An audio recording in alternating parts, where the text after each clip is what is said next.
It would be easier just to move in and live here. I doubt I'll get reimbursed for the cab. Huh?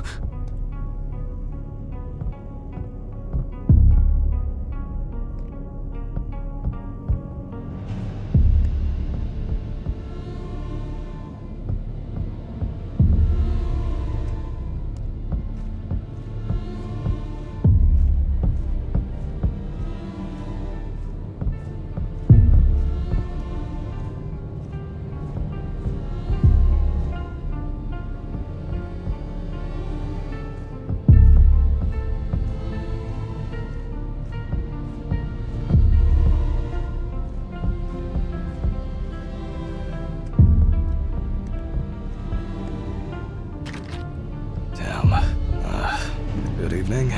Any news for me? About my car? You know, flat tires? No. No what?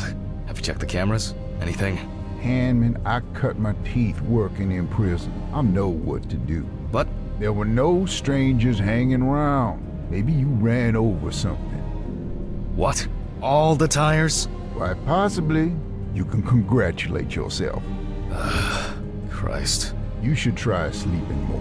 You've been kind of out of it lately. That's the first bit of sense you've made all evening. Good. The body is expected to be ready for pickup tonight, along with your lecture. What? What? No one... You still pontificating? Best hurry, don't you think?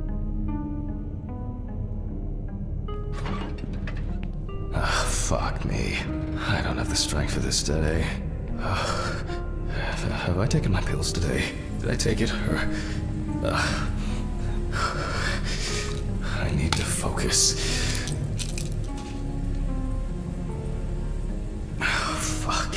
I don't have much time. Okay. One by one, Jack. Take it easy. Oh, a burning issue indeed. Then I'll move on to the body. Ah, shit. The lecture. This is making me nervous.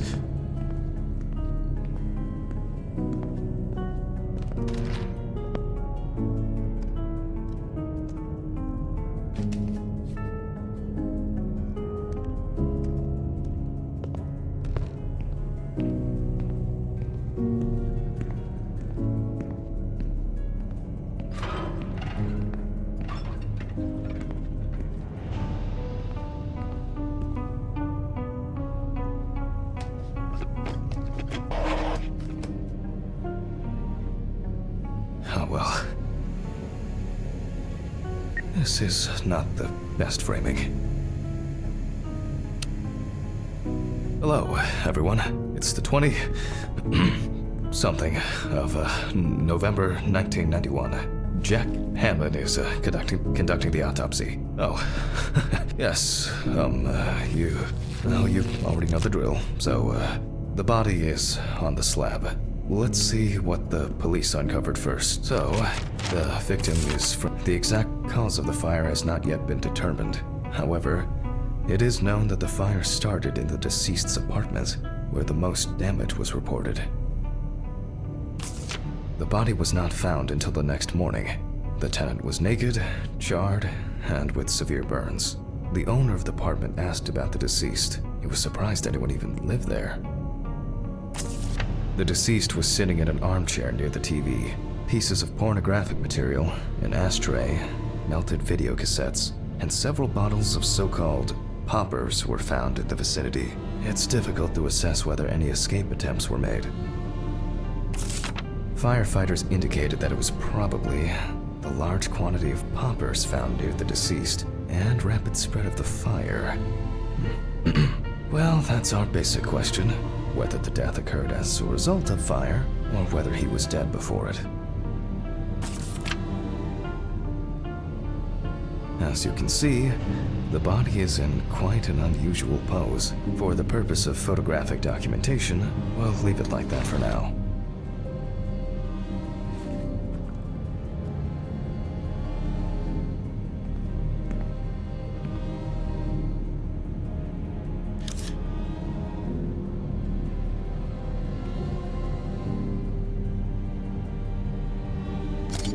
This position is called the pugilistic attitude. This is due to the influence of high temperature on the muscles.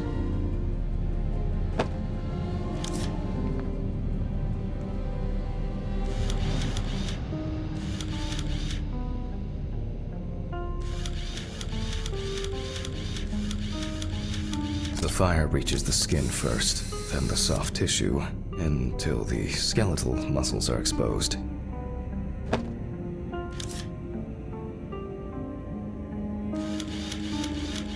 Coagulation occurs in exposed muscles due to their fibers shrinking.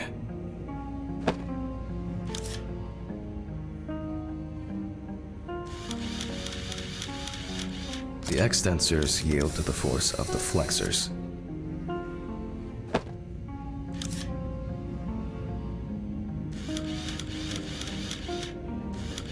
The muscles contract and contract until the limbs become flexy and deformed.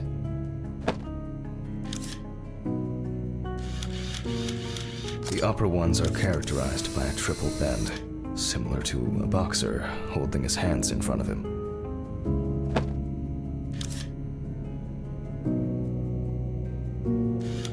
Just 10 minutes will do it. 10 minutes for the muscles and tendons to contract like a steak on the grill.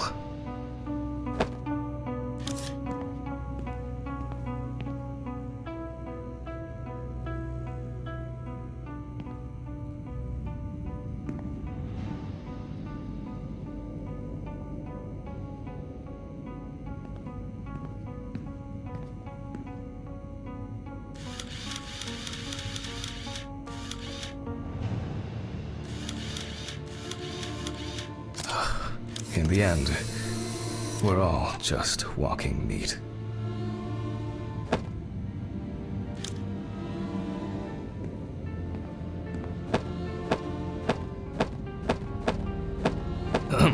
The deceased must now be straightened out, and we need to get rid of these bindings.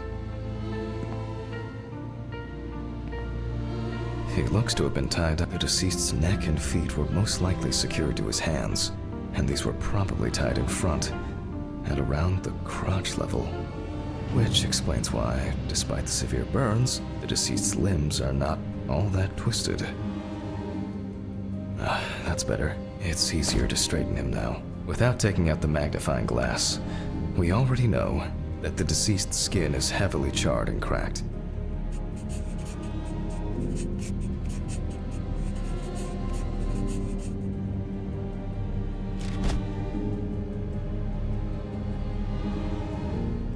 As for the other details, there are crow's feet visible near the eyes. Upper lip reveals front teeth. One of the incisors is broken. There's soot in the nostrils.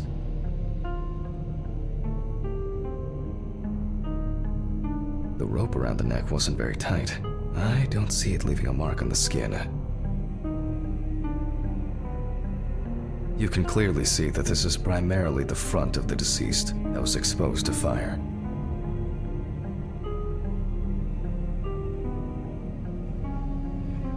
The victim sat in the chair the whole time, hence his back being in much better condition than this extremely burned area.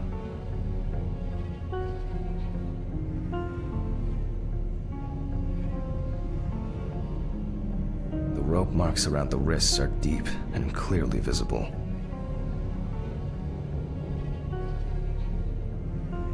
Looks as if a large flap of skin had detached from the calf.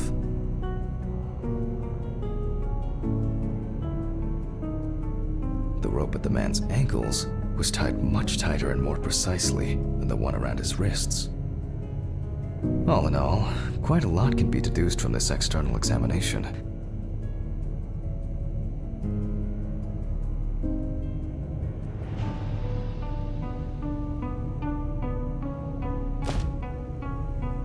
Traces fail to indicate that the deceased suffocated before the fire took. The eye clenching is a natural reaction of the body to high temperatures. Soot in the nose appears when inhaling harmful and choking smoke. The tissue of the mouth was heavily burned as well. The teeth, however, makes me wonder. Severe burns, covering approximately 80% of the epidermis. He appears to be loosely tied. However, this is the result of the corpse drying out. The wound shows that the rope had deeply imprinted itself in the tissue. Predominance of 4th and 3rd degree burns. The burns reach through the dermis and hypodermis to reach the muscles. The body is covered in numerous areas. The length of the rope was calculated, and appears that the deceased could make limited movements around the perineum. The conclusions are quite clear. It looks like the deceased was a fan of choking while masturbating. Deaths due to a predilection for asphyxophilia do occur, but not in this case. We need to check the damage inhaling all that smoke has done to the respiratory tract.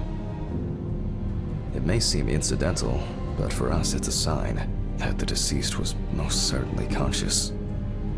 Perhaps the deceased lost a tooth, attempting to bite through the rope. The extent of the thermal stresses on the body could have caused this death. Wounds on the wrists and ankles indicate that the deceased could have been struggling in panic. Burns to the genitals and groin are an additional concussive factor. This is due to the high vascularity and innervation of this area. In this case, I don't assume that this was a delayed death. The mixture of fear, sexual arousal, and drugs could have caused a heart attack. I will assess the extent of possible poisoning and burning in a moment. First, I'll try to establish the victim's identity. Due to the amount of charring, we are unable to collect the victim's fingerprints. Visual identification is also out of the question. You can probably guess what options we are left with. You guessed it, a dental impression. For this, okay, it's going well. I should be able to get this done in time. Where are these trays? Towels, papers, jars? Nope, it's not anywhere on the counter.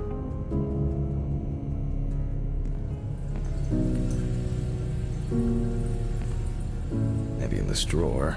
Oh, there they are. I'll warm this up in my hands.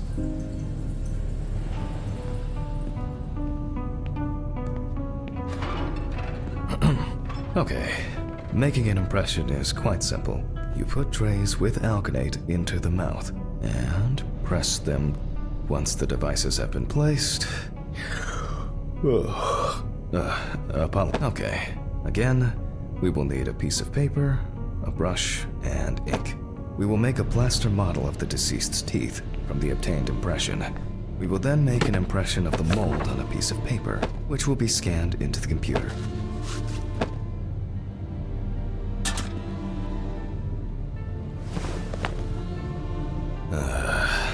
You see, it seems so simple and yet laborious.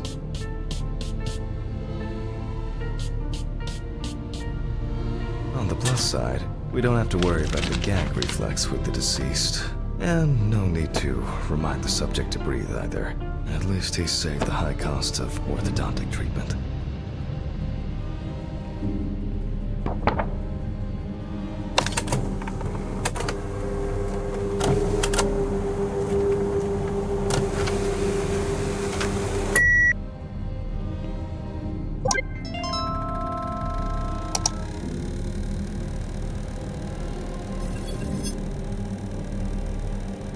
Wow, I would have expected a match so soon. Well, the deceased is Richard Jacobson, 47 years old. He had a criminal record and was recently in court for... Oh, wow. For not returning a videotape to the rental shop. Oh, Jesus. I better check if I've still got that copy of... where were we? Okay, I'll add some details to the clipboard.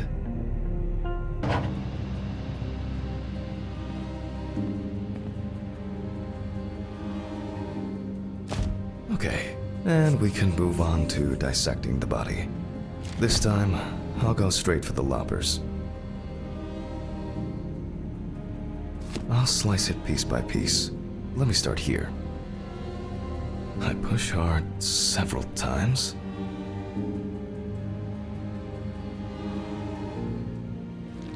until I cut a given section.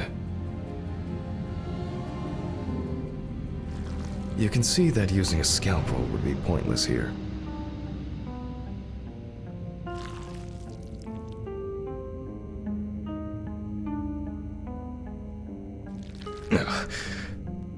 Solid crunch. Almost there.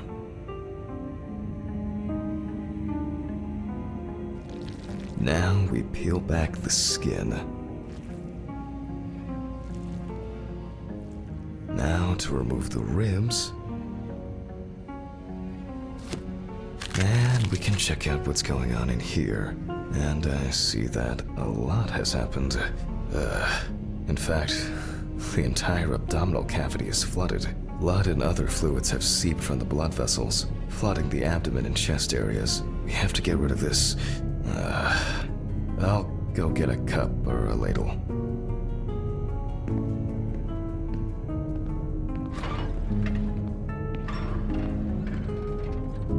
I think I saw one somewhere here.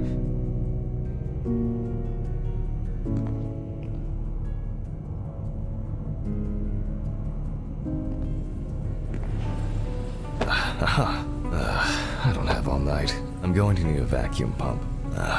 Great. The running around for everything starts again. Why can't things be tidied away properly in this damn mortuary? I'm gonna get Ridley. I wonder what this pump is. Mr. Ridley? Mr. Ridley? I'll just go to the basement and check.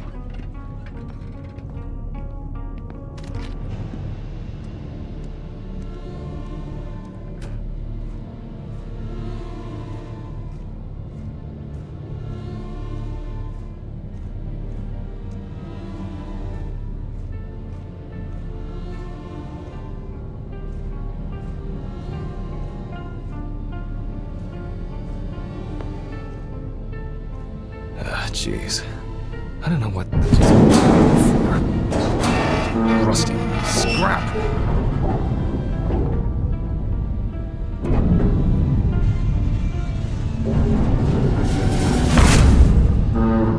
God!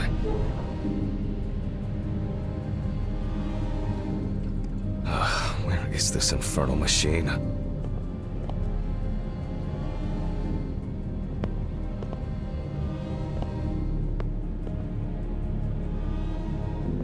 Wow, that's heavy. Can I fit through the door with this?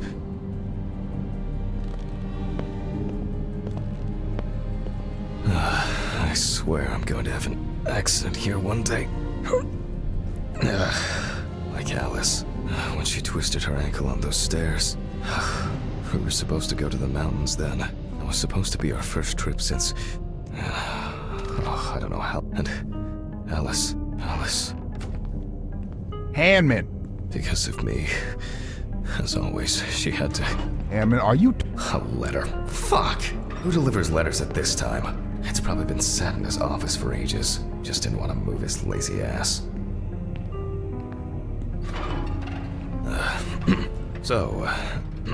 We have the equipment. Now I have to place it somewhere close to the table.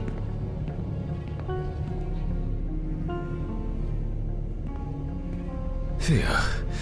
I can finally put this thing down. Alright, just... What? There's no tube?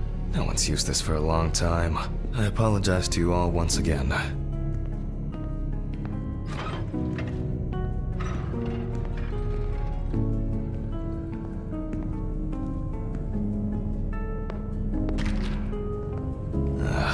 These lockers could contain everything we need, or simply filled with people's crap.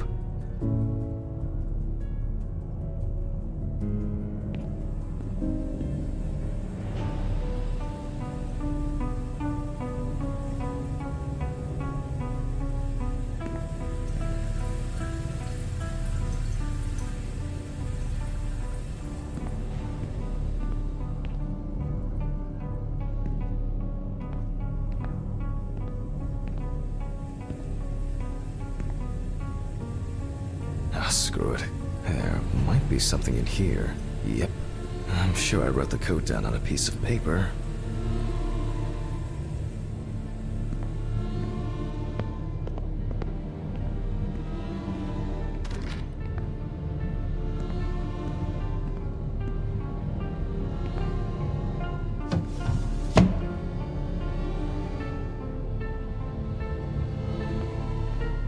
3649. Okay. 3649. 3649. 3749. 3794.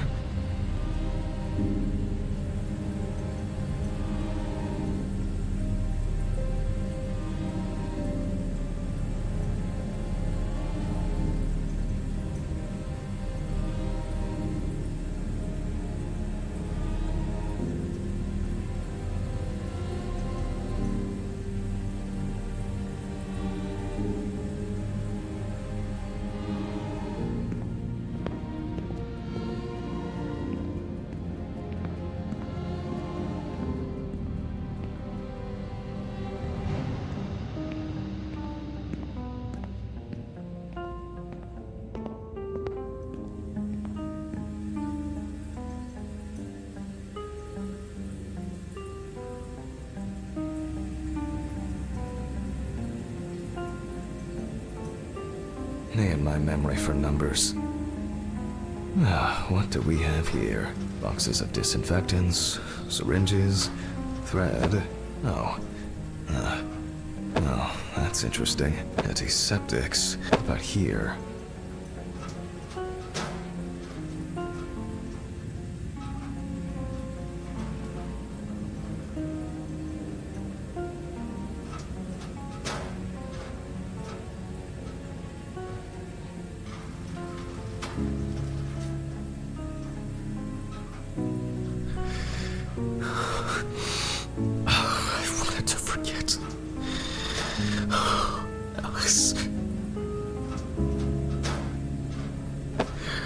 I regret so much. Every day.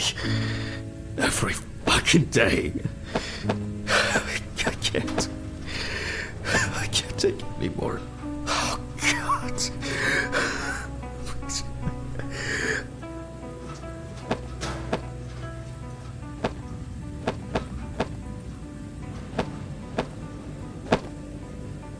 I can't.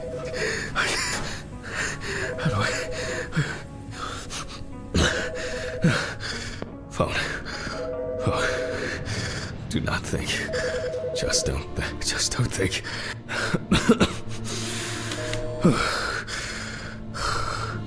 Office of the Medical Examiner, Peatsville. Oh, Jack. I was hoping to catch you at work. Hi, Dorothy. How's it going? Good, thanks. And what about you? You sound tired.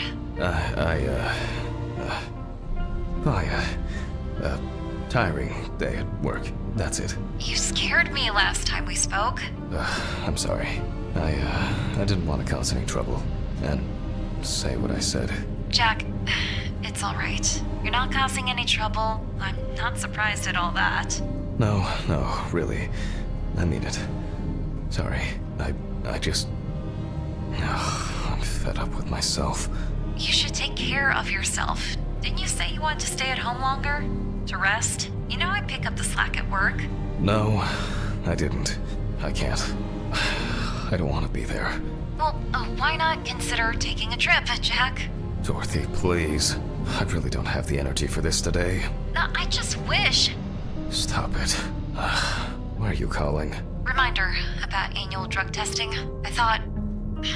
I figured you probably didn't remember. Oh, yes. I've, had a lot going on.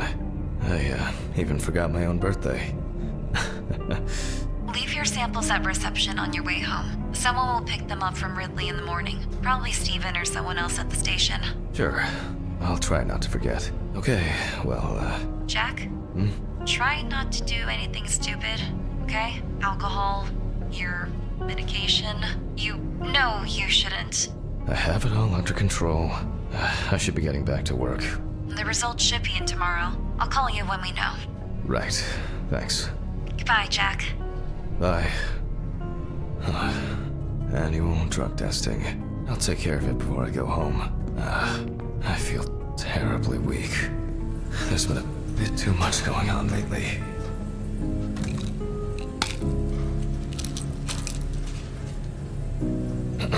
I was supposed to collect the hose.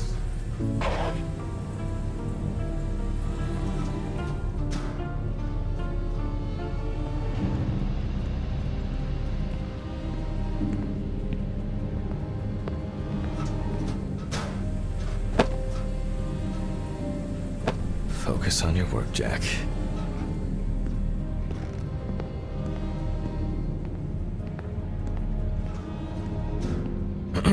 All right. Here I am. I hope that was the last long break in this session. So, let's connect the tube.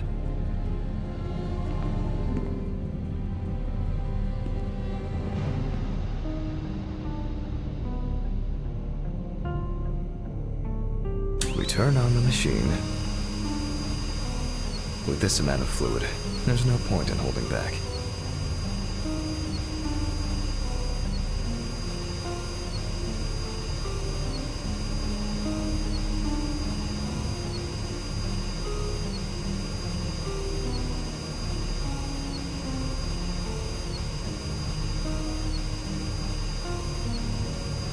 Still a few nooks and crannies left.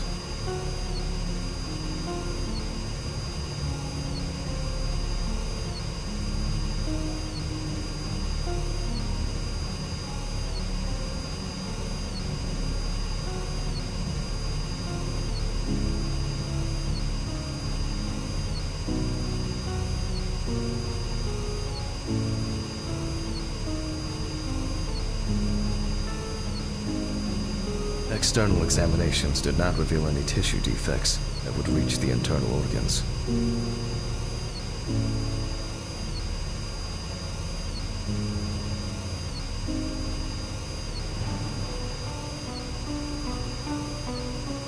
So, I expect the organs to be intact. In a way, it's quite extraordinary that even with such severe burns, skin, fat, muscles, the organs are all present and correct.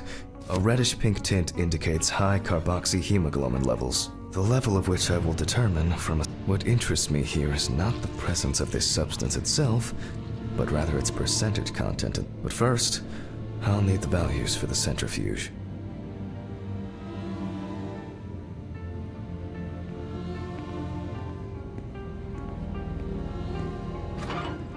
Ugh. I feel like I've been here forever.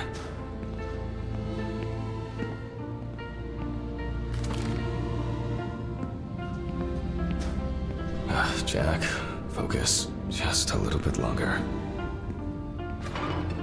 Corpses recovered from the site of fire may have very different and complex histories. Burning is only at the surface. Underneath, it may be a heart attack, stroke, or pulmonary embolism. This particular case appears quite basic.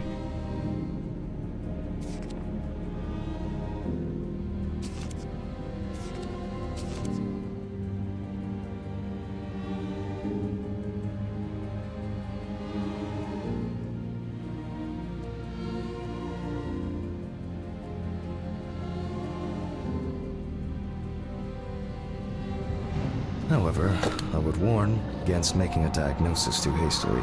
A fire victim does not always mean death due to smoke inhalation. The centrifuge has completed its cycle. So, as usual, I will take the samples to the laboratory, and I'll be back with the results shortly.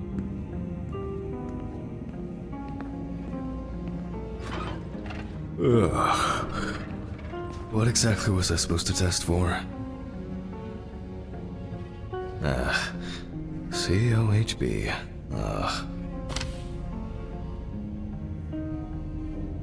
I'll take 2 milliliters of each sample.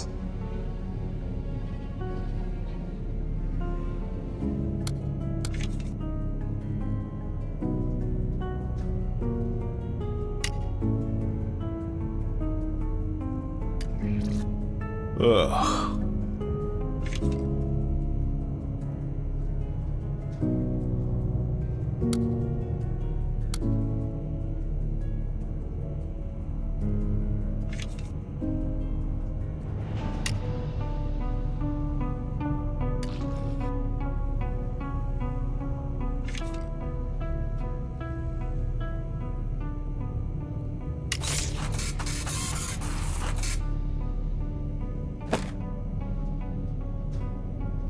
Well, confirmed.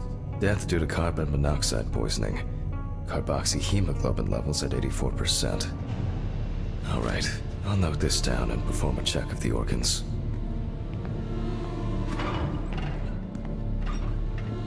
What? Where? Mr. Ridley?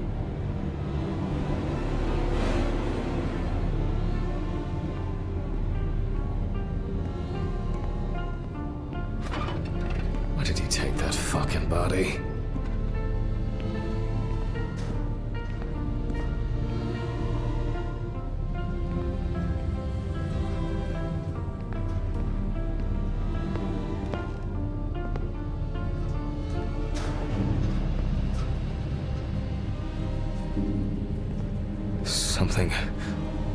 Something strange is happening. What?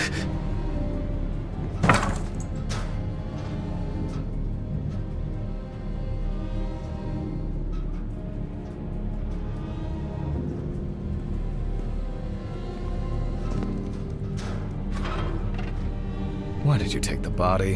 What body? Well, the body. You know, from the autopsy room?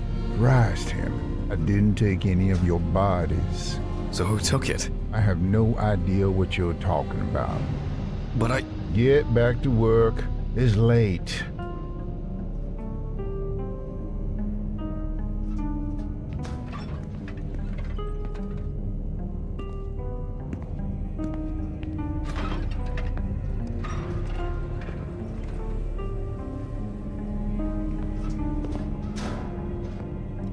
What's wrong with me?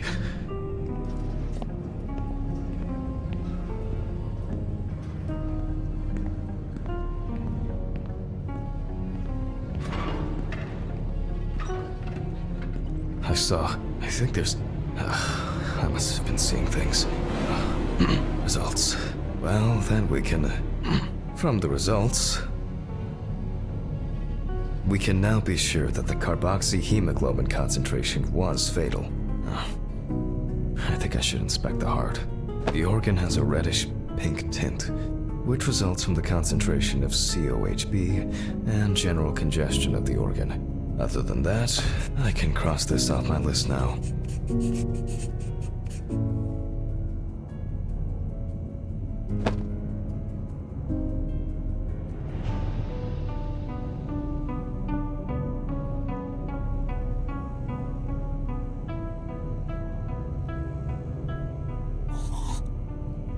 We will look at the lungs more carefully.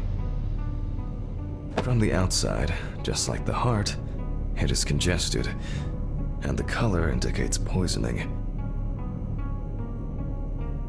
Thermal damage is visible here and there.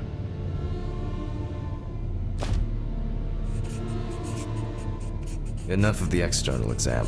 It's time to grab the knife and dissect the lungs.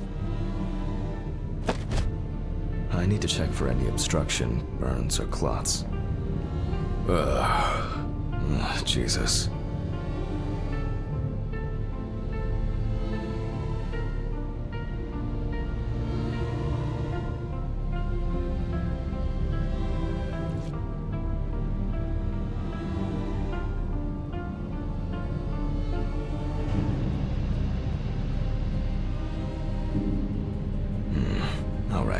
You can see changes in the lung parenchyma caused by burns and smoke inhalation. Nothing new here.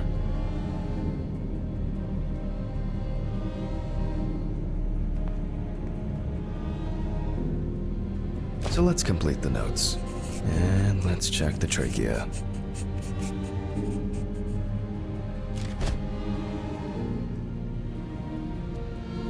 The color is the same as the rest of the organs. Significant congestion.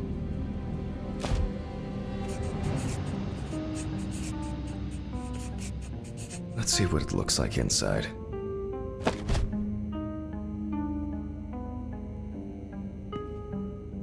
Okay, the final cut. There are visible burns inside, but what catches the eye the most is the amount of soot. Looks like our subject was in the thick of the fire. Let's deal with the final notes, and we're ready to go. let's deal with the final notes, and we're ready to go. I considered the direct cause of death to be severe carbon monoxide poisoning, leading to extreme hypoxia of the body. The extreme burns on the deceased's body and respiratory tract indicate that he must have been surrounded by fire. During the examination, no other factors were found that could have contributed to the victim's death. Environmental data does not indicate any third-party involvement.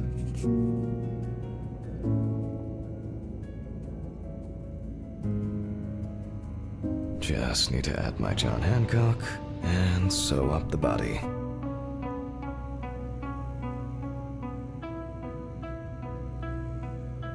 I'll close the body, trying not to damage what's left of the skin. As for stitching, well, it varies. It can be that the fire victims are in such a condition that there is nothing left to stitch. So for this job, a thicker needle and heavy-duty thread.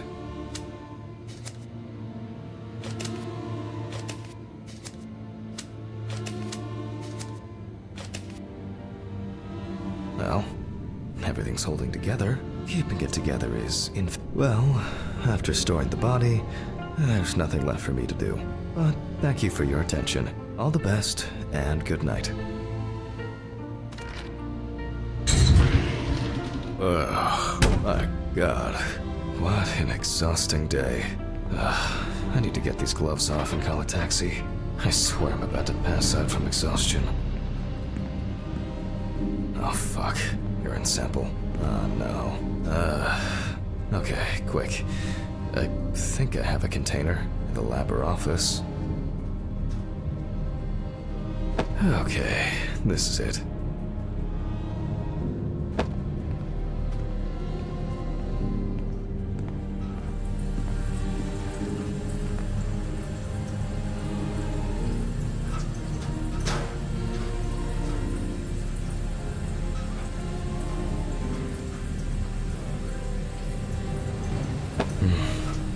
Dehydrated. I should drink more water.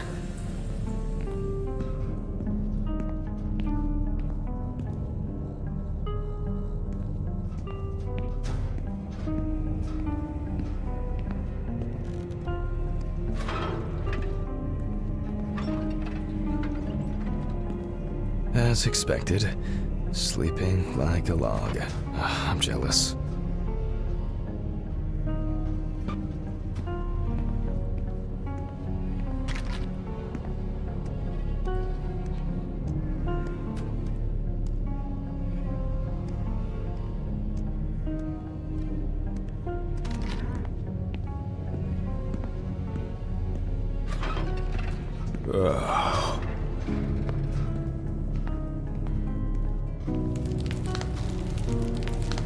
Fuck! What's going on here?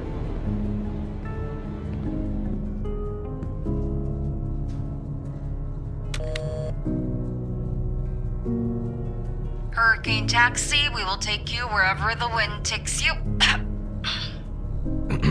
Hello.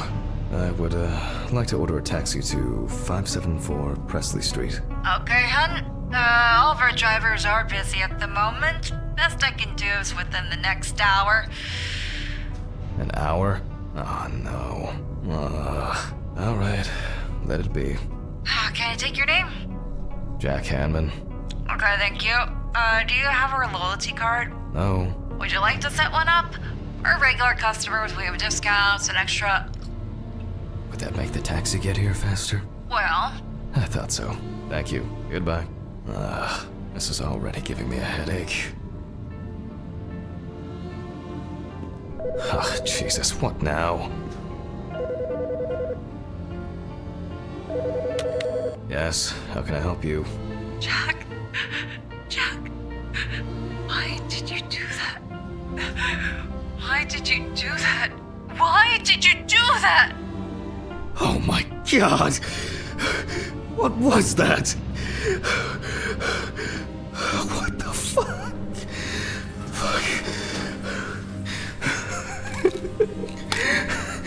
This was some kind of mistake. An hour here. need a drink. Oh, strong.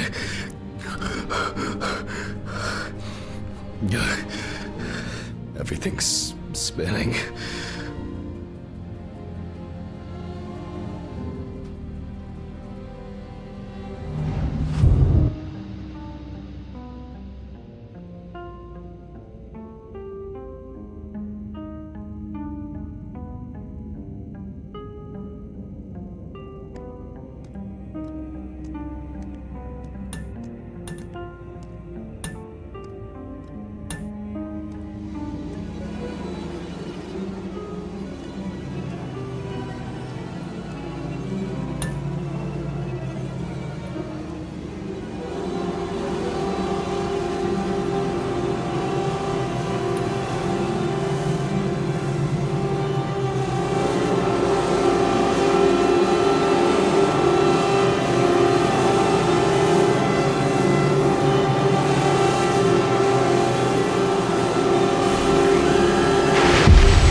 Do I...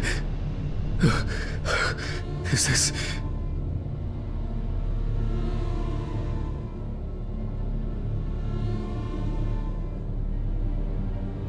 Fucking shits. They went too far this time. What's that? Is that blood? Oh, God, what's happened? Oh, Mr. Ridley?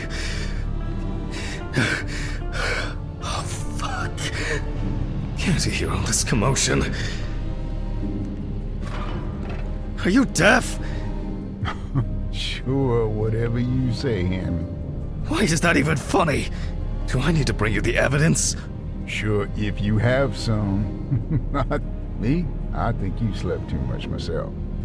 Go and see for yourself. I'm going home. The taxi is probably waiting. The one that left yesterday? Yesterday? How so?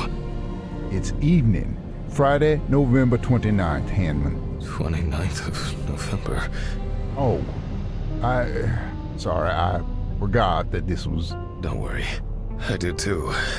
Somehow. I just...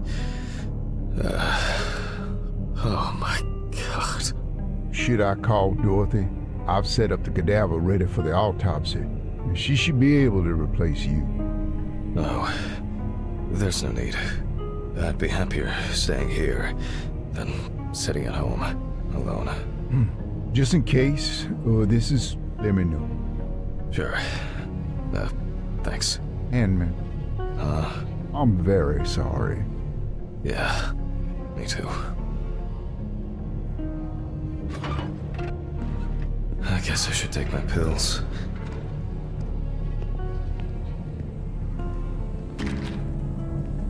I should go to the cemetery later. Buy flowers. Not today. To forget the most important of things.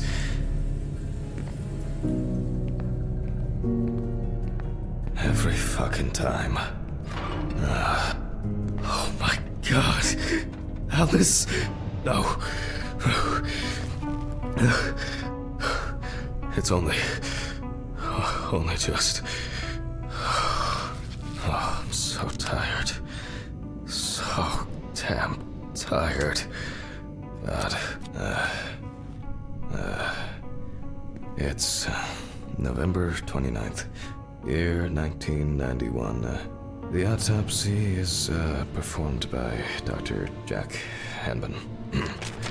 Amber Louvre. Investigators determined that the victim was most likely dumped close to the nearby forest. She crawled to the bus stop on her own, as evidenced by the traces of blood she left behind. According to the information provided by the aforementioned friend, the car belonged to the Hurricane Taxi Network. The company was provided with a description of the driver. However, they deny that any of their drivers fit the description. The police have been looking for the man since yesterday.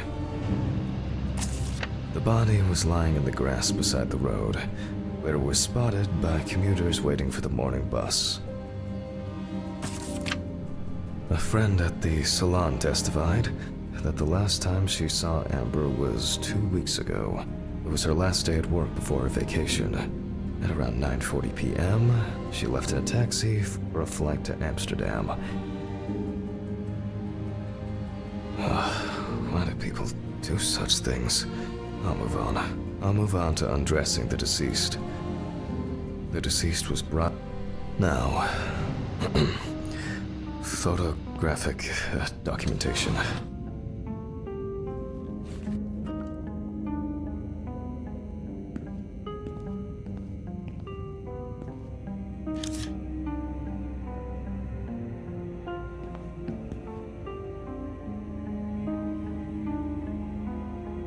The deceased's skin is extremely pale. No livor mortis is visible.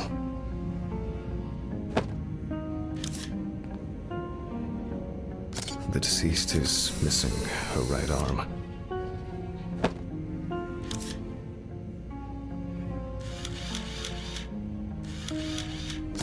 The deceased is caked in dirt and mud.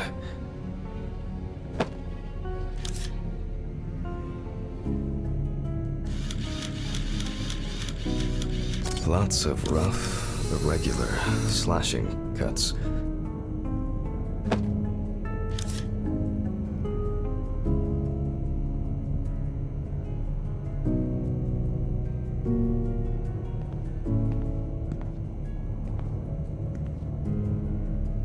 The deceased is also missing her left leg.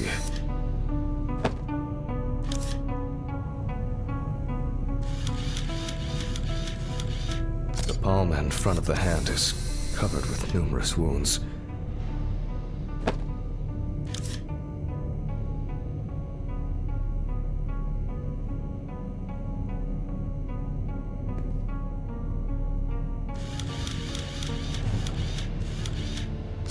Extensive hematoma on the victim's forehead.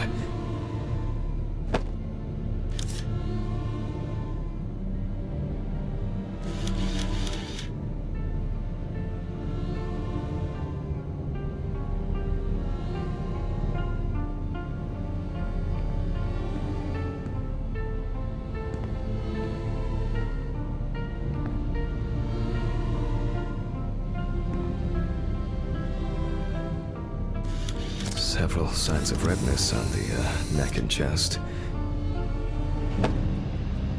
You can see that Alice has been through a lot.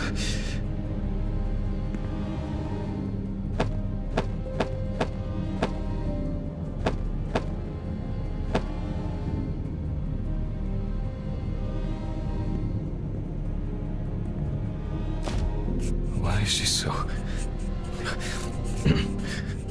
Focus. The overall picture is... The wound looks relatively fresh. The deceased could have fallen, or maybe she was struck hard. The wounds were stitched up by someone who knew what they were doing. However, it seems that the sewing was done in a hurry, and quite carelessly at that.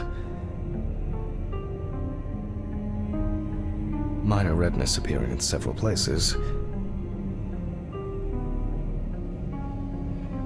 The wound on the bend of the elbow seems much deeper. I'm wondering about this bruising. There are no signs of internal bleeding, detectable through an internal examination. Both the arm and leg were taken all the way to the joint. The perpetrator used a scalpel, but the cut line itself looks jagged.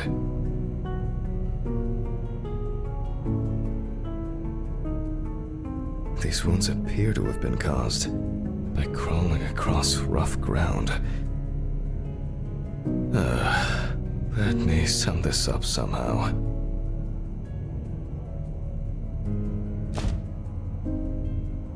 this injury could have been fatal for Alice. Some of the wounds were made by the victim crawling, and the hickeys are not fatal. But in this situation, they are worth examining. It seems that the perpetrator was very interested in preserving as much skin as possible on the removed limbs. There appear to be no signs of struggle. I assumed that the deceased had a cannula inserted and was groggy the entire time. The stitching doesn't appear fresh. Amber appears to have suffered like this for at least a few days. We do not know the exact circumstances of the wounds, or the conditions in which the deceased was kept. The perpetrator definitely didn't. Maybe it was an accident, or perhaps the final blow. I'll check with the UV lamp whether what the perpetrator did. Even though the wounds were stitched closed, they were clearly reopened by the act of crawling. Alice suffered a lot because of this sicko. There are many indications that she wasn't aware of what she was being put through. Extensive toxicological tests should help determine what substances she was given. It is unknown how much blood Amber lost during her escape, and especially how much during the procedure performed on her. Infection could have set in. Even if that wasn't fatal, it would severely weaken an already strained body. This has the hallmarks of some sick sexual fantasy.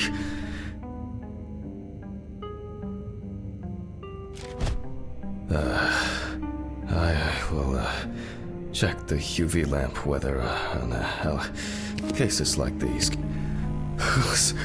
Alice, you know that I would never.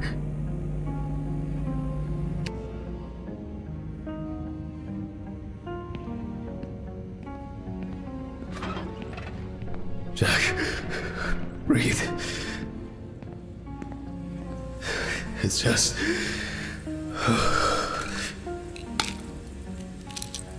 Pull yourself together.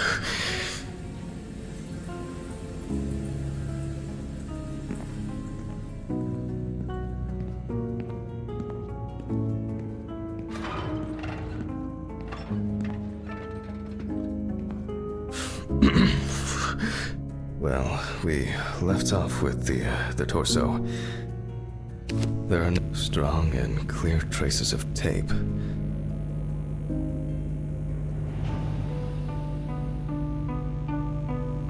More traces of the dramatic fight for survival.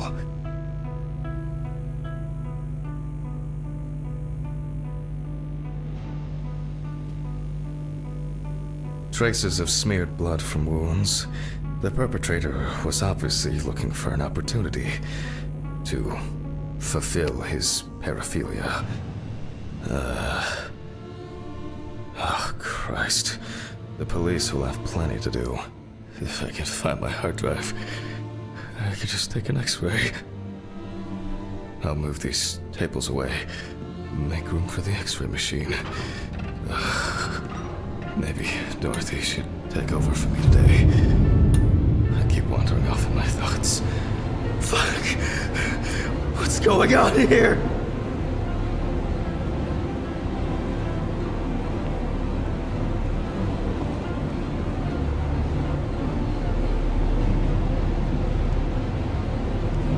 Have I lost my mind? I must have gone crazy.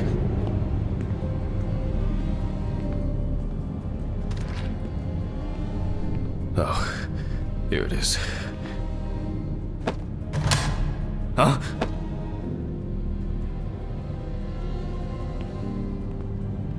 Case. Oh, I think I'm just tired.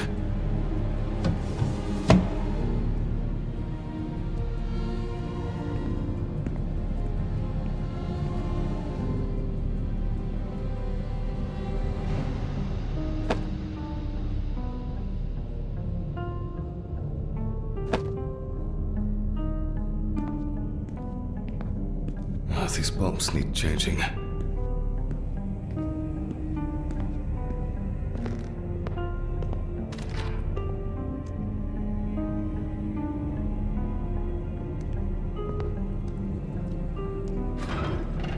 They all know. Huh? Did you answer your phone? Telephone? What phone? They all know. Huh? The phone rang a few minutes ago. I didn't hear anything. For you to take medicine. How so? For you to get results. Yeah. I'll call them back.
Oh, I guess I've been here too long.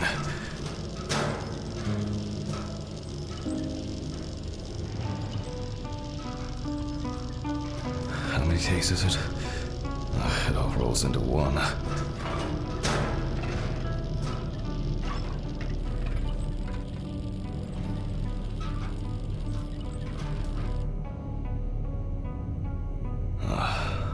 Now fire it up.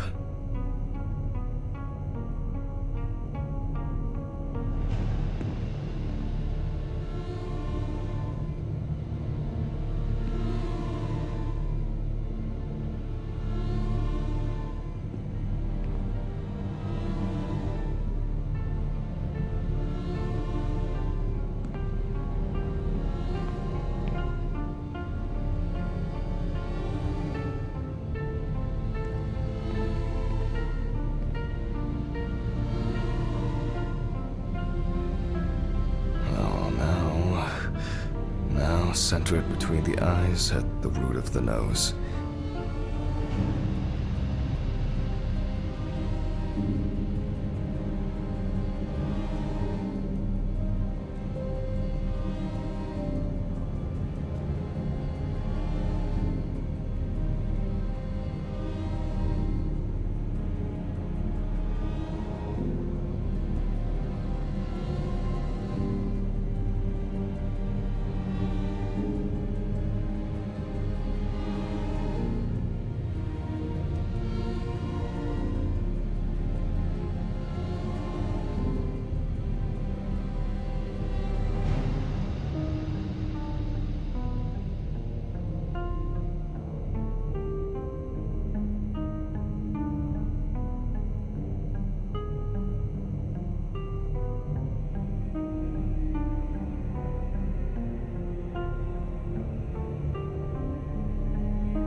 Okay, looks good. I thought for sure this whole thing would have tripped the breaker. Alright, I just need to take the hard, print the image, and I need to check the frontal bone, crystal galley, aneurysm, internal auditory canals, Alice, ethmoid, and frontal sinuses. Why did this have to happen to her? The grape, now I can print it.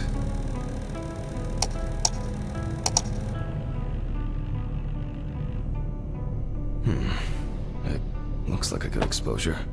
But why can't I see the wound? I need to look at this in the light box. Strange. I guess I'll have to repeat. Let there be light. Damn. I knew this luck wouldn't last.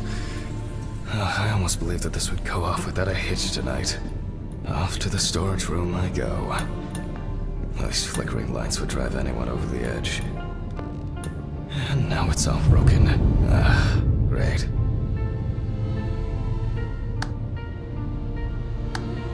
Fuck. Don't you wish? I'll need the flashlight and to find Ridley for help.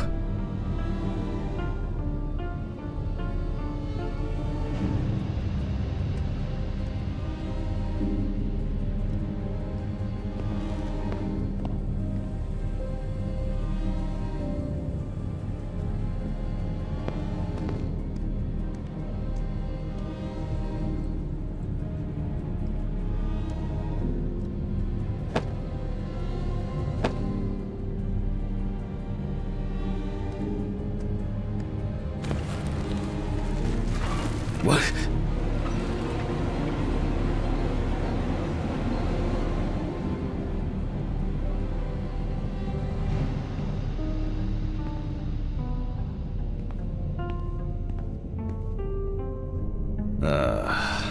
There's a surprise. Why is it that whenever I need Ridley for something, he magically disappears into the ether? Oh my god. Oh, alright. What now? I'll start the generator in the shed. Maybe it's been left unlocked. For once, Ridley's carelessness will be useful. It's getting cold. It must have rained earlier. And it looks like it won't be as simple as I hoped.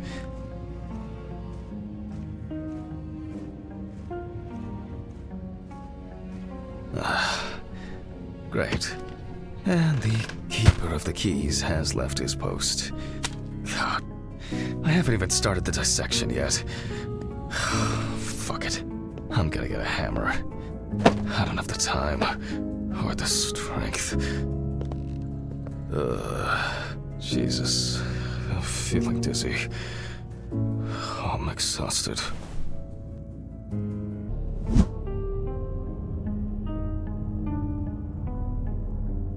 God damn it.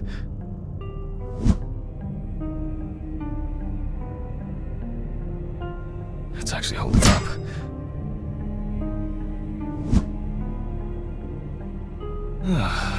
Well. Something new and... God. I am not doing well. Something's missing here? Some kind of switch or a crank. Oh no. There's so much shit in here.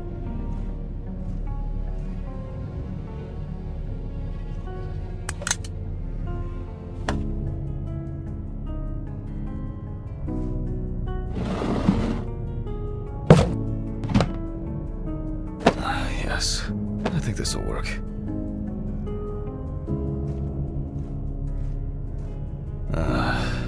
It fits. Alright, now just to crank it up. Something wrong?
around for long.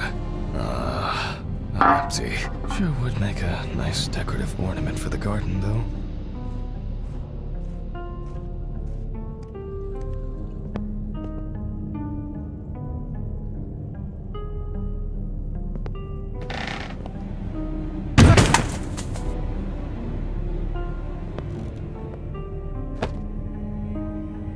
How did it end up here?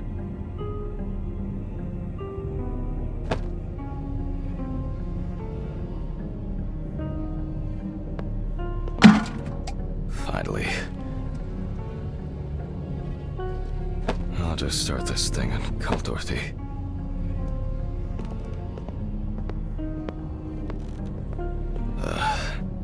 I think I've had enough. I shouldn't even be here. Not today.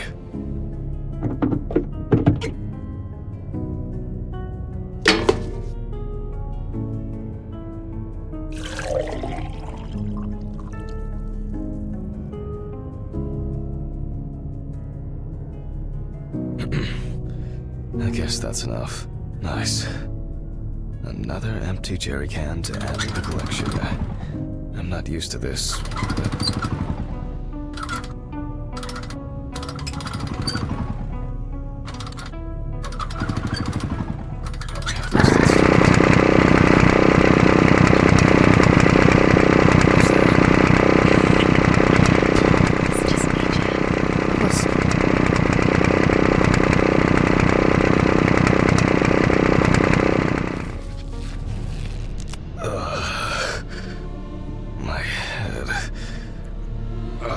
What just happened?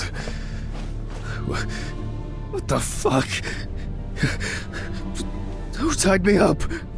It's only for a moment. Sorry, man. Steven? What the fuck do you mean? I think I hit you too hard with that shovel.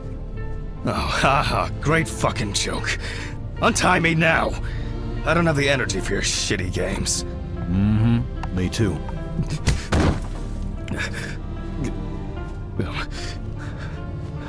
I don't understand.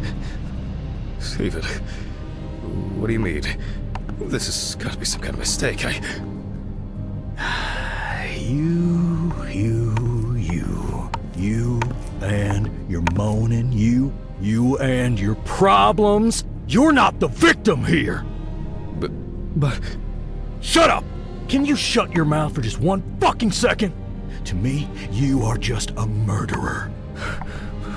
But... What? What? Knocked down? You thought I didn't know anything? I don't have any idea what you're talking about! Steven! My poor sister. Even now, you can't muster up any courage, any honesty. You disgust me. I suspected you from the beginning. As soon as I found out that Alice is dead, I knew it was you. Tumors, aneurysms, unexplained circumstances. Who are you trying to fool? For God's sakes, you're a doctor! Steven, no. It doesn't work like that. Shh! I haven't finished talking. Why did you lie, Jack? Why didn't you say anything? You confessed! I knew I had to do something about it myself. Any of this making any sense yet? Threats, a ring, photos, Red Pete on the loose. He died in that accident, by the way.